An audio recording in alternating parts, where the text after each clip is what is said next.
Yo, what's good, y'all? It's your boy AJ. Welcome back to Saturday Night Frights, where we all come together as a community, watch scary horror stories, and have a good time doing it. So I'm not here to waste any more time, so without further ado, man, let's get it. Wait, thought I forgot, huh? Where your snacks at? Bro, we go through this every time, bro. Why? We go through this every time. What are you doing? Get up. Yep, get up. I ain't gonna lie. You probably forgot. Just don't let it happen again, okay? Let's get it.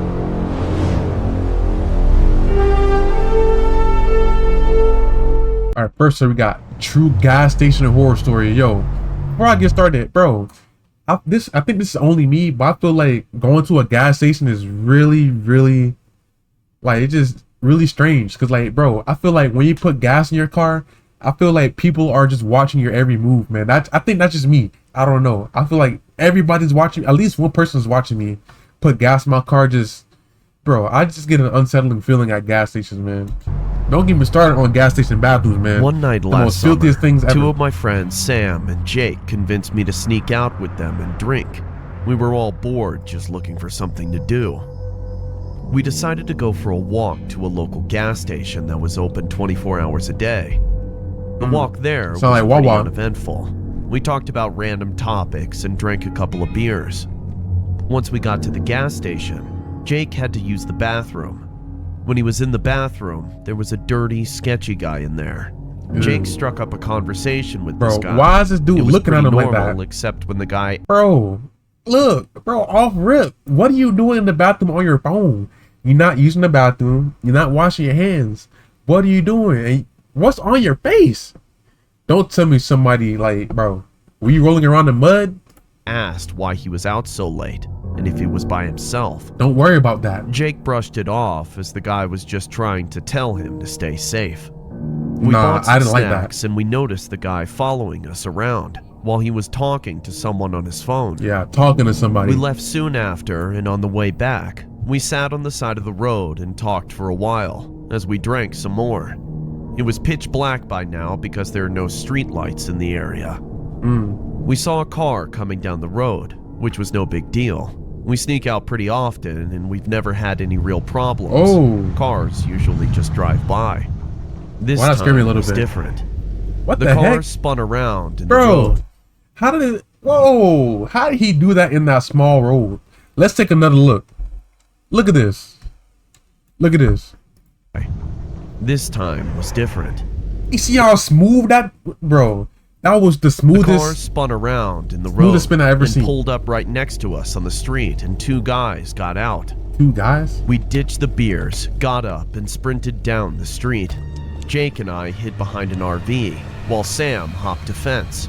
Hey, I would have been The saying. two men looked dirty, like they hadn't showered in days. It's the same We guy. watched the two guys for a little while, which is when we noticed that one of them had a gun in his hand. What? They looked in our direction for a few minutes before they got back into their car and drove off. Jake and I looked for Sam, but we couldn't find him. Yeah, he's So gone. we decided to head back home. That would have been me. We thought we had lost them. But on the way back, we turned a corner, and those same guys were sitting in the car, Ow. waiting there. Yo. We ran through the alleyways and backyards until we lost them. Every few minutes, we saw the car driving slowly down a street or alleyway in the distance. and How we did they would know where hide. they're at? Eventually, we made it back, and Sam messaged to tell us that he got followed by a different car, but he made it home safe. It's been almost a year since that night. We're always more cautious when we go out, and Sam still has nightmares about being abducted. I don't know for sure if the guy from the bathroom had anything to do with it. That's the but we same believe guy. that he's somehow connected to it. Bro.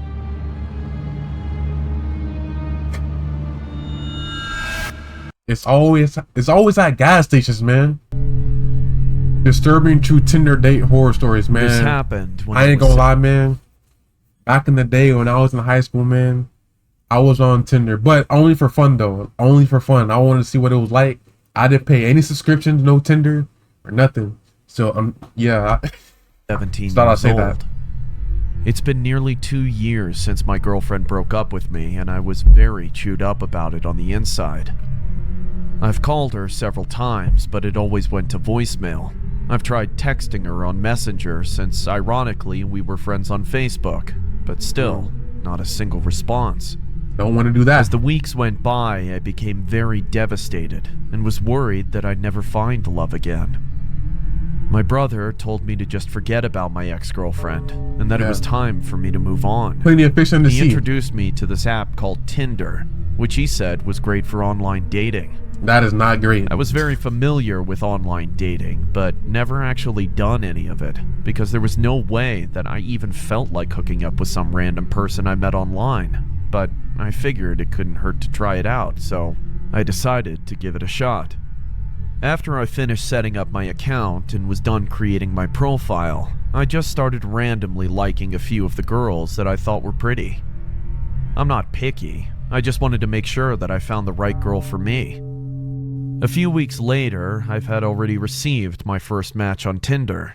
Her name was Robin. She had blue hair, freckles, and beautiful amethyst purple lips. According to her profile, she had the same interest in the stuff I was into. Memphis, was even Tennessee. Around the same age as me. Crazy. Even better, she lived in the same town as me. By the way, I live in Memphis, Tennessee. Y'all be seeing. We started having a friendly group chat on Tinder, which was going well.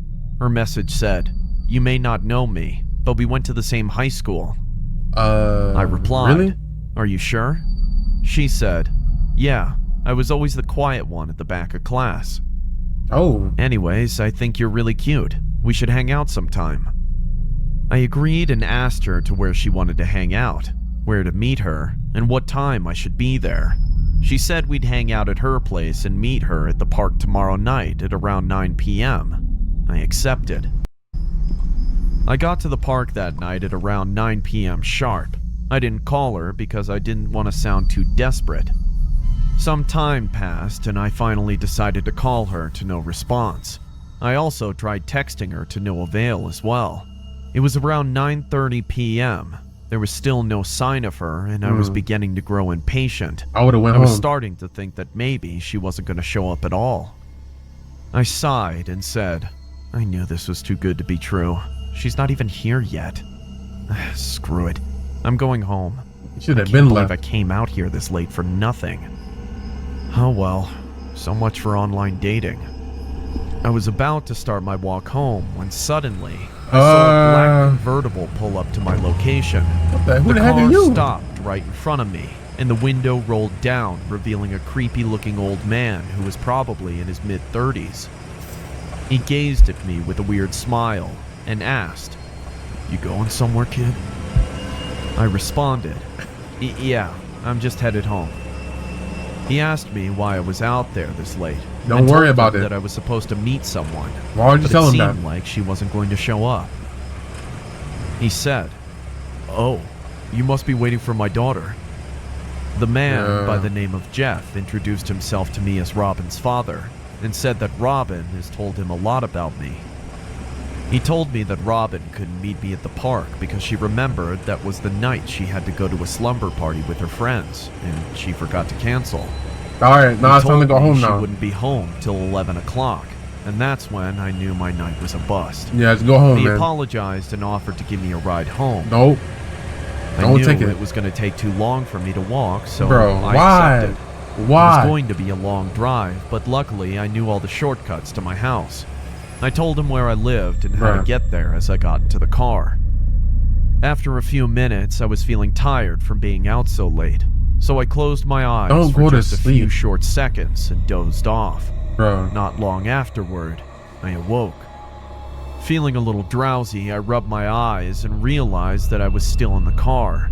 I asked the man where we were, as this wasn't the usual route to my house. He said, "Relax, kid, this is a shortcut. We're almost there." Bruh. I asked where we were going, and then he looked at me with some sinister grin on his face and just chuckled. I felt my heart almost explode out of my chest as he did that. I looked down and saw a handgun sticking out of his jacket Yeah, pocket. sucker, you're getting kidnapped. I put two and two together and realized what was happening. I told him, "Let me out now!" He responded, "No, Then, of course he said no. He put his foot on the accelerator, speeding up the car. I tried to get out, but he had already put the child lock on. Oh yeah, you stuck. It seemed hopeless. I was trapped. There was no way out. To make matters worse, we were driving through a forest area with no cell service. Ooh. I couldn't even call for help. But I just had to get out. Yeah, it's over for you, my guy. As the car started to slow down, I stabbed him in his shoulder with a pocket knife that I found on the floor. He screamed in pain as I was able to turn off the child lock, unlock the door, and run as fast as I could into the woods. Wait, hold on.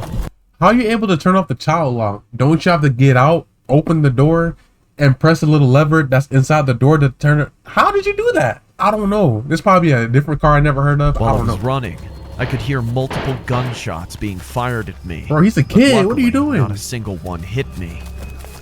I never looked back because I had the fear of the man chasing me at the back of my mind.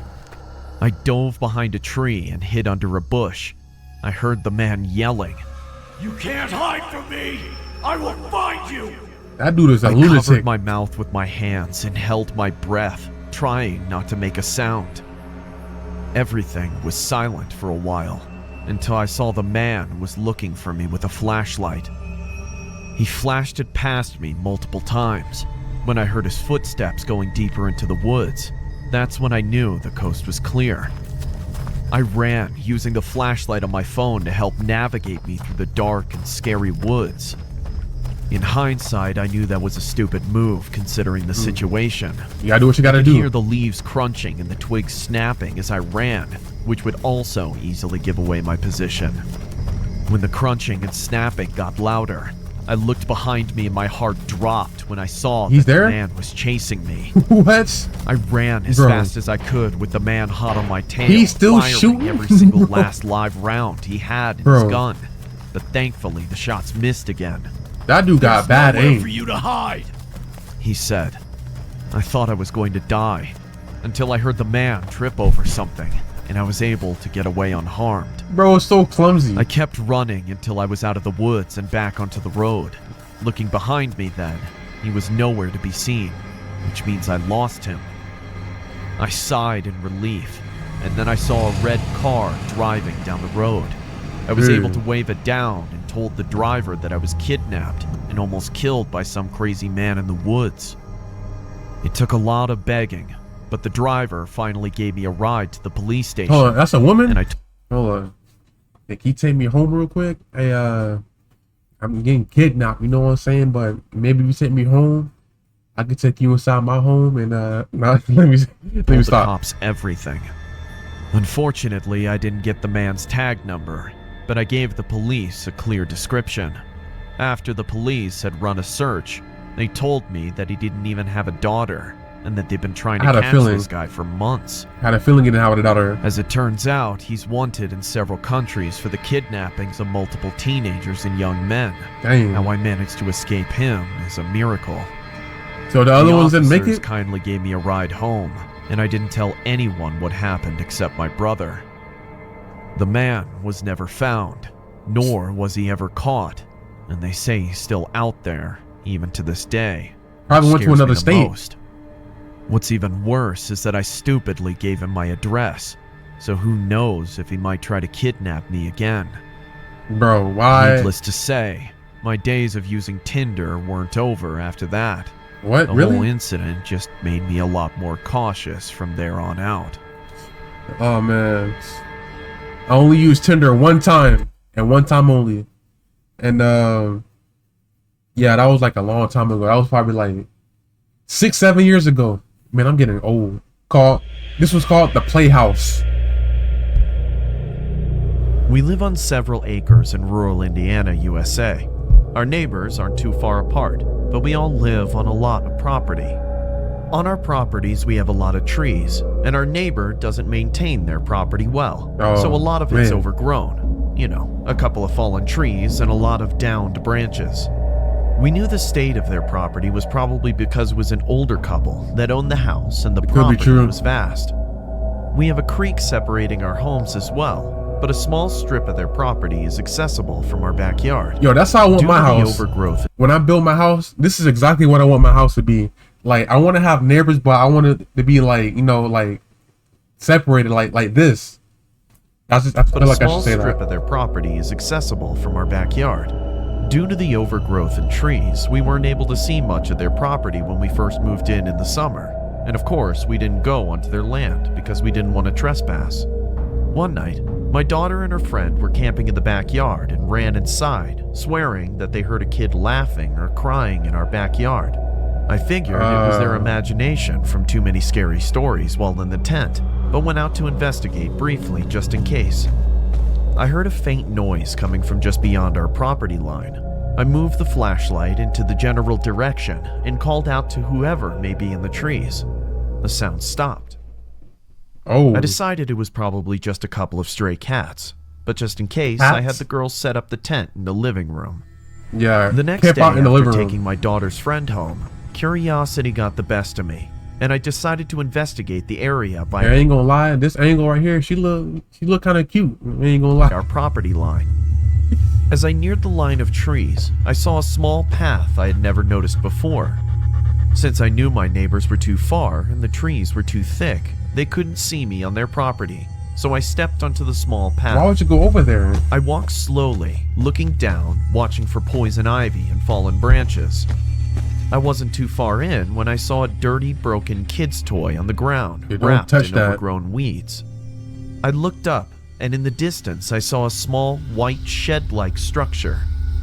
As I got closer, there were more and more toys scattered on the ground, some partially buried, all broken and dirty. Then there was barbed wire, and I could see the front of the shed and realized it was a large playhouse with a wooden alphabet decorating the outside. Don't tell me they're gonna go I was starting close. to feel uneasy. This playhouse was at least half a mile or more from the only house on the property. I stopped in my tracks, letting my imagination go a little, when I felt a tap on my shoulder.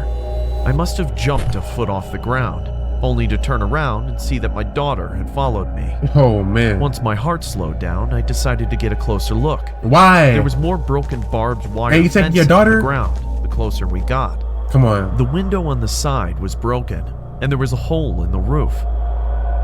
There was a broken train set, one a kid would be able to ride on. The front door had a white piece of wood set to lock someone in, not keep people out. At this point, my daughter was in full panic mode and begging for us to walk back to our house. I don't know why But you went close I had to it At anyways. least look through the window, or my you mind would don't. wander with all the possibilities of what could be in there. Just leave it alone. Pretend like As you I never was saw stepping it. to the side of the shed, my daughter was following close behind.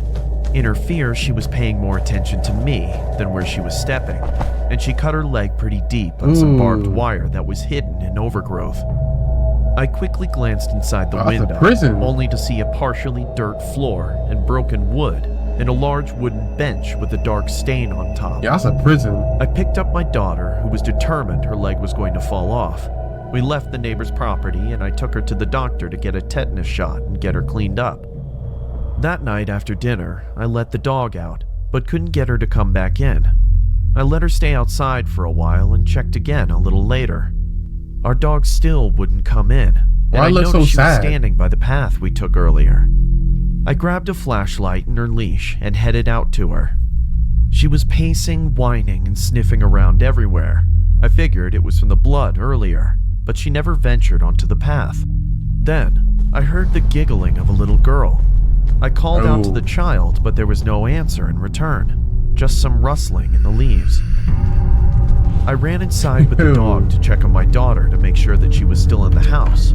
She was laying in bed, fast asleep. The Alright, next good. morning, I went straight to the playhouse. Why? As I was approaching, something was wrong. The broken toys seemed to be in different places, and when I See? got to the playhouse, my heart felt like it was a ton of bricks. All over the side of the playhouse were children's drawings, in my daughter's blood. Bro. Man, this is why you need to just stay curious, man. If you see a really weird playhouse, that's not even a playhouse, that's a prison. All there is in there is just a wooden bed and then nothing else but a dirt ground. That's a prison. That's not a playhouse. Just stay curious, man. Don't go exploring because, bro, your life is in danger right now. All right, the last one for today, you got Mr. Nightmare, man. The newest addition to Saturday Night Frights, man. Arcade horror stories. Story number 1. This is one of those stories from my childhood that still just gives me the chills thinking back to it even today. It was October, and my family was on vacation to some family resort in Catskill, New York. It was kind of in the middle of nowhere, but there were a decent amount of other families at the resort. There were a lot of kids. I remember the resort being surrounded by forest in all directions, but the actual resort grounds were fairly large. I was 8 years old. I was an awkward, shy kid for most of my childhood. I would follow the lead of my older brothers usually whenever in social settings. I'm the third child of 4. I have 3 brothers. During this vacation, my older brothers Eric and Josh were mostly hanging out amongst themselves since they're closer in age than I am with them. My little brother Craig was only 4, so he was constantly with my parents. When we weren't all together doing resort activities, everyone for the most part split up. My dad gave all of us money to play games at the arcade inside the activity hall building. My parents assumed I was with my older brothers at one point, but I was actually alone just exploring the resort grounds. I walked around the big cement pathway that looped around the entire resort. I passed by some families playing bocce ball, croquet, and other sports. I was partially looking for my brothers or just anything I could do by myself.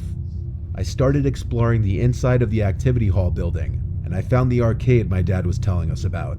It was actually a pretty impressively sized arcade.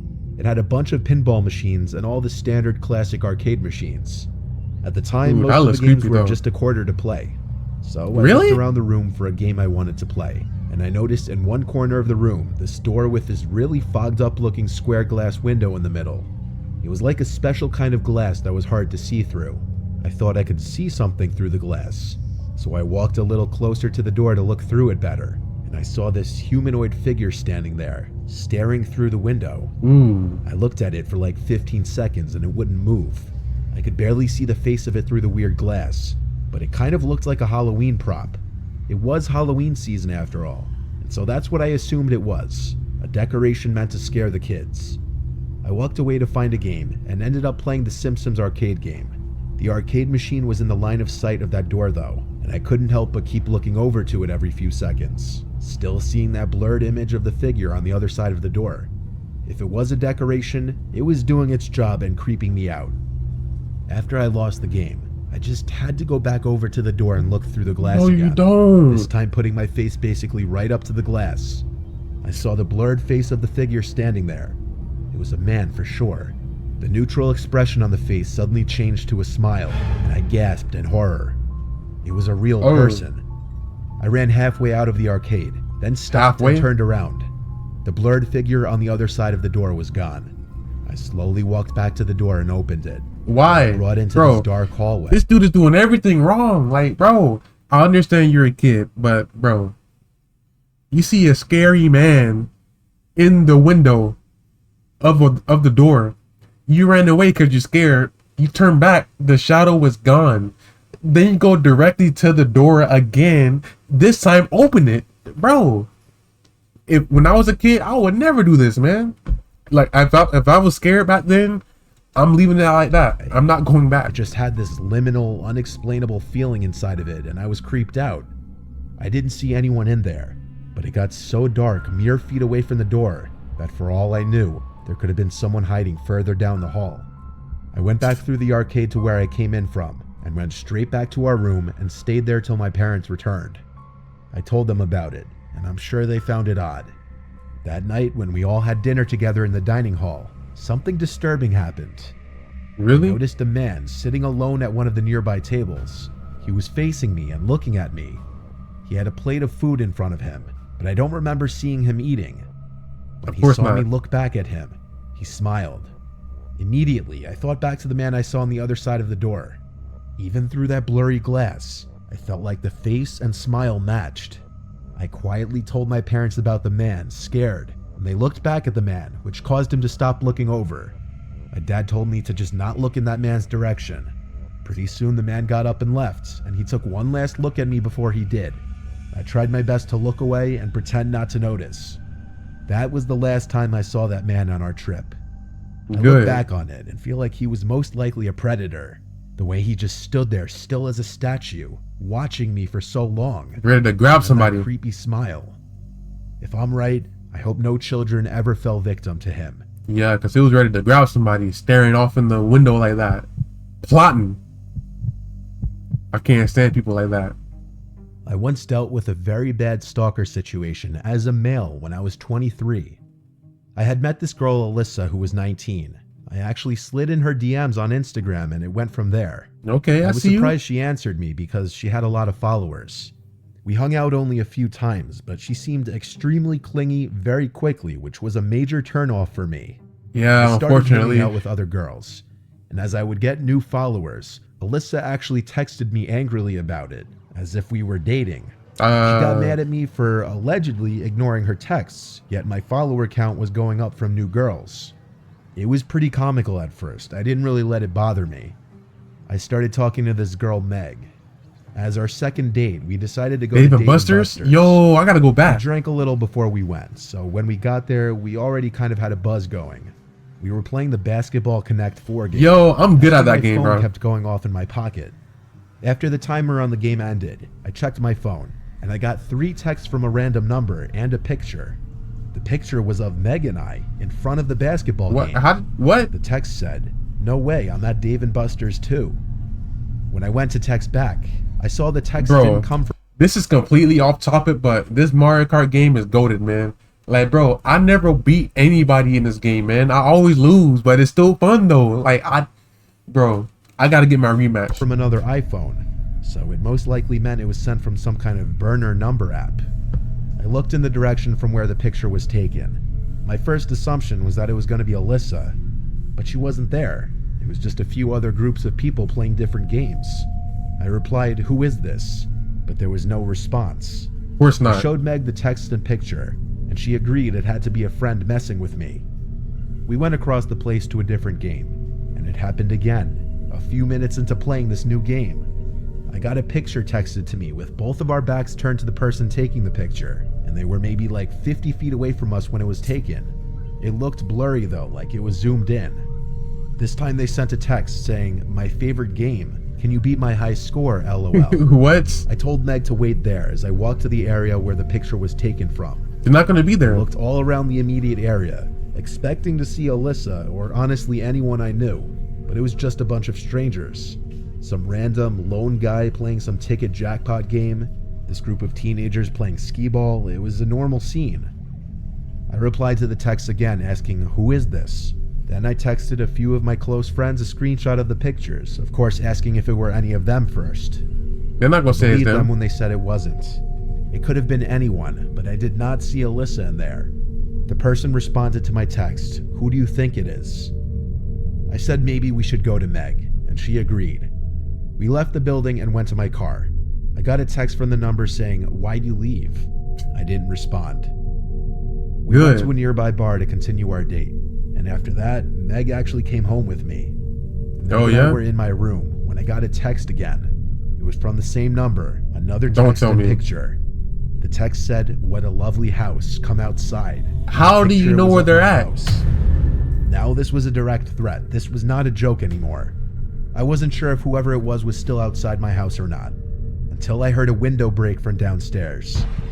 I grabbed my Glock 19 from my nightstand and charged reliable. downstairs and out the front door. I saw a big guy in front of the house with a big metal baseball bat in his hand. What? He was acting tough until he saw my gun. Then he dropped the bat and put his hands up. I yelled to Meg inside to call 911. So a I had my random gun guy? pointed at the man. I recognized him to be one of the lone men at Dave & Buster's playing some ticket jackpot game. Which now Really? that I think about it, he was probably just pretending to be playing. I asked him who he was and why he was following me. He immediately said that he was Alyssa's brother, and that basically he was trying to stick up for his sister. I yelled at him that there was nothing to stick up for. All I did was stop answering her. He claimed that Alyssa told him that I hit her, which I screamed at him that was complete bullshit. I only hung out with her a few times and lost interest. I even went as far as to call them both batshit crazy, and he responded saying please don't call the cops. But Meg did, and when they showed up, it was an easy arrest for the police. But you broke the I window. also sent a video of the ordeal to Alyssa, which was the sweetest form of a revenge imaginable. She didn't even reply to it, but I know she saw it. Needless to say, Alyssa's psychotic brother paid for the window, and neither of them have dared to bother me again. Good. Because, bro, that's a huge red flag. Is somebody that clingy? When I was a young kid, arcades were a lot more mainstream in society. Before everyone had smartphones and crazy advanced video games at home, going to the arcade was one of the most fun things you could do as a child. There was this arcade right by my school that my friends and I would often go to after school or on the weekends. One day I went there with my friend Connor right after school. It was kind of quiet there today because it was a stormy day and most kids probably just ran home or got picked up by their parents. So besides a few other kids, we had the place to ourselves. The usual age range of the people there was like 10 to upper teens. Connor and I were playing Street Fighter together when this older guy started watching us play. Of course. Looking back now, I'd say he was around 35, which to us when we were 10 seemed super old. Connor and I looked at each other and smirked because we both noticed it and it was kind of awkward. The man started commenting on the gameplay, like cheering us on and having remarks on basically any hits we landed on each other. At first, we laughed, I guess to be polite, thinking he was trying to be funny, but at a certain point it just got weird, like he didn't know when to stop and leave. He watched us play the entire match, and had he not been there, we would have played another, but we decided to migrate to something else just to try to get away from him. As we went over to the air hockey tables, the guy was following us and started talking to us. He introduced himself, but I don't remember the name he gave. He offered to pay for our game of air hockey. We were 10 and we viewed our quarters as gold, so we accepted the guy's offer. Even at 10, we could tell he gave off some kind of antisocial tendencies. I bet. He didn't seem completely normal. Of course, he watched our game of air hockey too and kept commenting on the game as if he were a professional commentator for some sporting event. But it went from annoying to downright creepy. But yeah, that dude gotta go, man. Physical contact. Physical When I contact? scored a point on Connor and the guy congratulated me and put his hand on my shoulder. The hand stayed there for a few seconds actually. Get off me, man. Outside I was smiling, but inside I wanted to tell him to get lost. I saw it in Connor's face too. Anytime one of us scored, he would go over to us and pat us on the back or shake our shoulders. Bro, stop touching me, That was man. incredibly freaking weird. Because of it, we decided to cut the arcade trip short. We told the guy we were going to head home. He then replied saying we'd be crazy to walk in the rain and offered us a ride home. We didn't have cell phones back then, and as kids, we were a lot more independent, so we fully well planned to run home in the rain. We thanked him, but said we live close, so we'll be alright. That was our mistake. Yeah, you Not should never lying said and that. saying we had a ride. We left outside into the rain and started to run towards my house. Connor was going to come over to hang out. As we were running home, a red car started creeping up from behind us, in a manner that they weren't even trying to hide the fact that they were following us. We looked back at it and could see the man from the arcade behind the wheel. He pulled closer and yelled out his window, telling us to get in. We ignored him, and he persisted, saying we're getting soaked, get in the car. I We yelled don't back, know you. We're good, and we continued to run. We were getting closer to my house. The man suddenly gave the car some gas and sped ahead of us, then pulled over next to the curb where we were about to pass. Connor and I stopped, and I said, "Cross the street." We did, to avoid the man possibly jumping out of his car to grab us. This ordeal made us run even faster to my house. My house was now in sight, and the red car was still behind us. We made it to my front porch, and I rang the bell at least 10 times until my mom answered the door. We pointed to the red car, but it was already all the way down the street. We told her about the man who was following us from the arcade, and she was mad that we led him right back to the house instead of ringing one of the neighbors' doorbells. And That she is was true. right to say that, because the next day when I was leaving to walk to school, I saw that red car parked a few houses down on the opposite side of the street right away. Bro, what is this guy on? Inside to tell my parents, and while my mom called the police, my dad stepped outside and started angrily walking over to the car.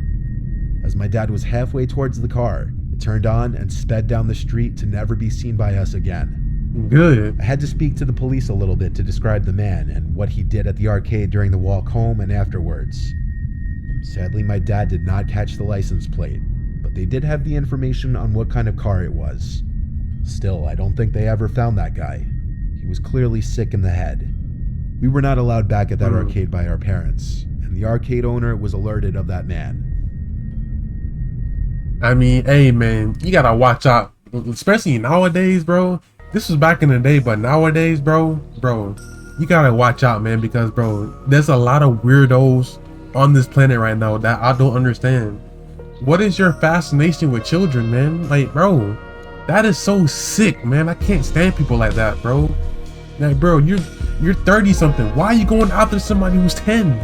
Dude, that doesn't make sense. Like, bro, you need to be locked deep in jail. Anyways, I'm gonna end it off right there, y'all. Hopefully you guys enjoyed this video, man. Please smack the like button, subscribe today to join the AA, and I'll see you guys next time. Peace.